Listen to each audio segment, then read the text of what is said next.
ലൂക്കാ സുവിശേഷം 11 അധ്യായം 28 വാക്യം. അവൻ പറഞ്ഞു, ദൈവവചനം കേട്ട് അത് പാലിക്കുന്നവർ കൂടുതൽ ഭാഗ്യവാന്മാർ. സ്നേഹമുള്ളവരെ, ഭാഗ്യവാനും ഭാഗ്യവതിയുമാകാനുള്ള ഒരു വഴി ലോട്ടറി എടുക്കുക എന്നുള്ളതല്ല.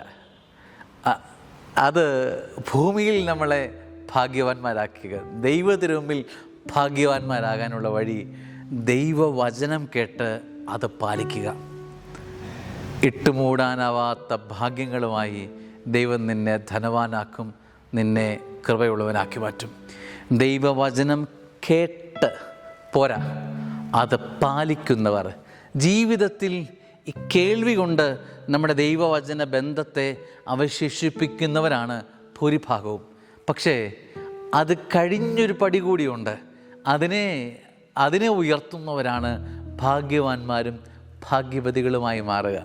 സ്നേഹമുള്ളവരെ, ദൈവവചനം കേട്ട് അവ പാലിക്കുന്നവർ. ജീവിതത്തിൻ്റെ മേൽനോട്ടം അത് വചനത്തിലൂടെയാണ്. വചനത്തിൻ്റെ കണ്ണുകളിലൂടെ ജീവിതത്തെ കാണുക, ജീവിതത്തെ നയിക്കുക. അങ്ങനെയുള്ളവർക്ക് കിട്ടുന്ന ലോട്ടറിയുടെ പേരാണ് ഭാഗ്യം, ദൈവാനുഭവം. അത് മറന്നു പോകരുത്.